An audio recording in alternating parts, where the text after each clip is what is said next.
Assalamualaikum warahmatullahi wabarakatuh. Selamat sore sahabat BPMP Provinsi Gorontalo.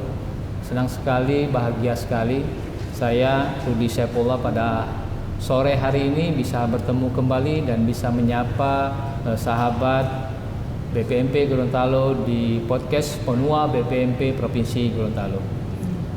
Pada sore hari ini kita akan membahas seputar kampus mengajar. Dan alhamdulillah pada sore hari ini kita telah kedatangan tamu istimewa, tamu spesial kita. Kita panggil Ibu Asri Aldira Putri yang biasa kita panggil Teh Asri. Jadi lebih enak kita panggil Teh Asri saja.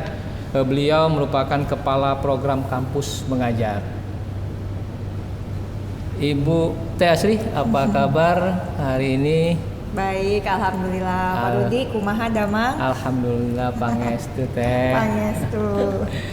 Baik sahabat BPMP Provinsi Gorontalo, kita ketahui bersama bahwa dalam rangka pemulihan pembelajaran ada beberapa intervensi yang dilakukan pemerintah.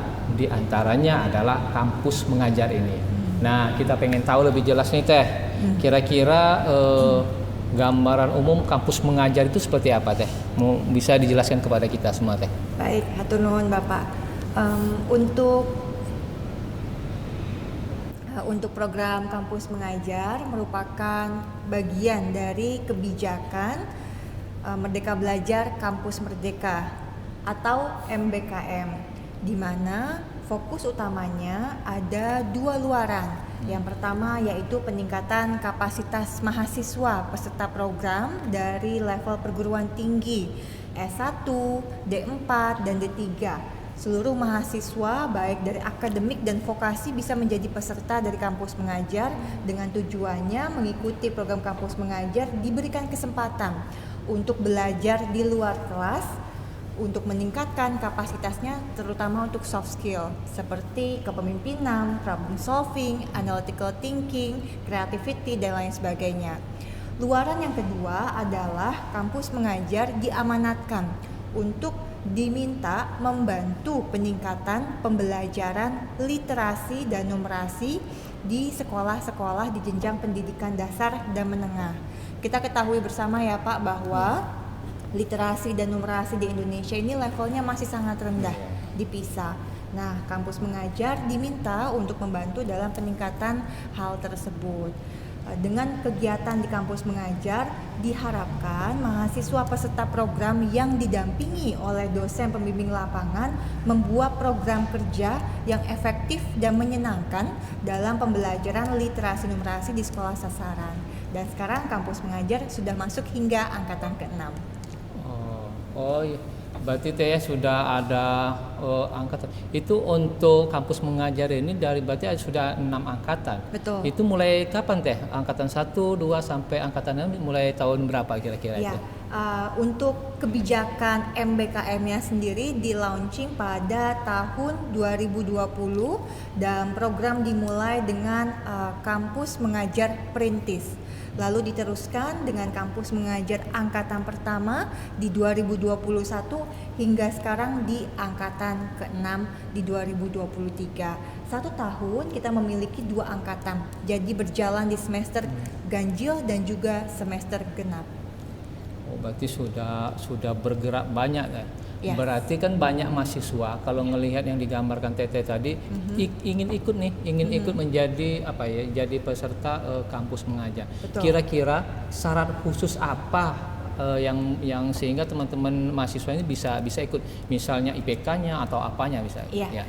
Tentu ada ya, Pak Rudi, untuk kualifikasi atau requirements persyaratan mahasiswa bisa bergabung di kampus mengajar. Yang pertama merupakan mahasiswa aktif, baik akademik maupun vokasi. Jadi ada S1, D4, dan D3. Lalu yang kedua, ketika mendaftar berada di posisi semester 4 minimum ketika mendaftar. Baik, Pak Rudi, untuk persyaratan mahasiswa untuk bisa mendaftar dan menjadi peserta di kampus mengajar, yang pertama mahasiswanya merupakan mahasiswa aktif, baik S1, D3 maupun D4 yang berasal dari perguruan tinggi negeri dan swasta di bawah naungan Kemendikbudristek. Jadi kalau perguruan tinggi di bawah Kemenak ataupun kementerian yang lain ini mohon maaf belum bisa bergabung di kebijakan MBKM. Kemudian IPK-nya minimum 3,00 ketika mendaftar. Lalu teman-teman mahasiswa ini harus berada di semester 4 minimum ketika program berjalan. Nah, lebih lanjut nanti mahasiswa harus mendapatkan surat rekomendasi dari pihak perguruan tinggi sebagai bukti bahwa pihak perguruan tingginya menyetujui mahasiswa tersebut untuk bergabung dan menjalankan kegiatan di program kampus mengajar. Kemudian ada beberapa dokumen-dokumen persyaratan lainnya. Nah, nanti seiring dengan berjalannya waktu, teman-teman mahasiswa yang mau bergabung di program kampus mengajar bisa mengetahui syarat administrasi apa saja yang harus dipenuhi seperti transkrip nilai, surat pernyataan tanggung jawab mutlak, dan lain sebagainya. Lebih lanjut Bapak, kalau tadi syaratnya ya, itu harus lolos tahapan administrasi, seleksi administrasi. Kalau misalnya lolos, baru bisa masuk ke tahapan seleksi substansi. Nah, ini akhirnya nyambung dari persyaratan tadi. Untuk tes substansi ada 3 untuk program kampus mengajar. Karena mahasiswa kampus mengajar diminta untuk membantu pembelajaran literasi numerasi di sekolah sasaran, maka mahasiswanya harus dites dulu. Literasi dan numerasinya oke nggak nih? Nah, kalau misalnya lolos baru bisa bergabung di kampus mengajar. 2 tes lainnya, yang pertama yaitu survei kebinekaan dan yang kedua value clarification test. Kedua tes ini untuk melihat potensi terjadinya 3 dosa dalam pendidikan, sehingga mahasiswa yang tidak memenuhi batas ambang dalam tes tersebut tidak bisa mengikuti program kampus mengajar. Wah, berarti seleksinya sudah sangat ketat, kemudian memang anak-anak yang cerdas, terpilih sehingga bisa nanti membantu sekolah kita. Betul. Nah, anak-anak kita ini pada saat mereka pembelajaran di sekolah kan nggak pernah mendapatkan tentang literasi, numerasi. Baik Teh, terima kasih. Berarti anak-anak mahasiswa ini memang mahasiswa terpilih, mahasiswa cerdas, IPK-nya sudah tinggi. Nah, pada saat di kuliah semester 1 sampai semester 4 anak-anak mahasiswa ini kan belum mendapatkan pelatihan tentang apa itu literasi, apa itu numerasi. Nah, sebelum mahasiswa ini terjun, apakah ada pelatihan untuk teman-teman ini mendapatkan materi tentang literasi numerasi itu Teh? Iya, mahasiswa sebelum diterjunkan ke sekolah penugasan setelah mendapatkan pengumuman dan lolos sebagai peserta akan diberikan pembekalan Bapak selama 3 minggu. Pembekalan tersebut salah satunya adalah menekankan tentang pembelajaran literasi numerasi. Porsinya mencapai 70% dari apa yang diberikan di masa pembekalan. Contohnya nanti akan diberikan mulai dari konsep dasar literasi di SD ataupun di SMP ataupun di SMK, karena tergantung kepada mahasiswa tersebut ditugaskan di mana. Karena konsepnya itu berbeda, kemudian praktik baiknya juga berbeda. Jadi kami berikan contoh-contoh praktik baik dan juga apa saja yang bisa dikembangkan dalam metode pembelajaran, dalam pembuatan media alat bantu ajar yang disesuaikan dengan kebutuhan sekolah di masing-masing jenjang. Seluruh pembekalan diberikan oleh para praktisi, akademisi yang memang sudah ahli di bidangnya masing-masing. Insya Allah mahasiswa sudah siap untuk bisa memberikan bantuan pembelajaran di sekolah penugasan. Hanya saja karena seluruh pembekalan ini dilakukan secara daring melalui metode Zoom dan juga YouTube, maka perlu ada pemantauan yang ketat dari masing-masing dosen pembimbing lapangan. Nah, kami berharap seluruh pemangku kepentingan yang ada di masing-masing wilayah, terutama dibimbing oleh dosen pembimbing lapangan, mungkin bisa dibantu oleh BPMP, Dinas Pendidikan untuk bisa memastikan bahwa apa yang dipelajari oleh mahasiswa tersebut memang betul diaplikasikan dalam pembuatan program kerja di masing-masing sekolah penugasan. Luar biasa ini, berarti sudah bisa langsung diterjunkan, dapat pemahaman, mudah-mudahan bisa membantu pemulihan pembelajaran. Amin. Nah, sekarang gini Teh, pada saat anak-anak mahasiswa ini turun, kira-kira manfaat apa sih yang didapatkan oleh sekolah, manfaat apa yang bisa didapatkan oleh dinas dengan adanya mahasiswa ini. Jangan sampai mahasiswa ini malah membebankan, bukan hanya membantu sekolah dan dinas. Itu kira-kira manfaatnya apa dari baik itu dari sisi sekolah, baik itu dari sisi dinasnya. Baik.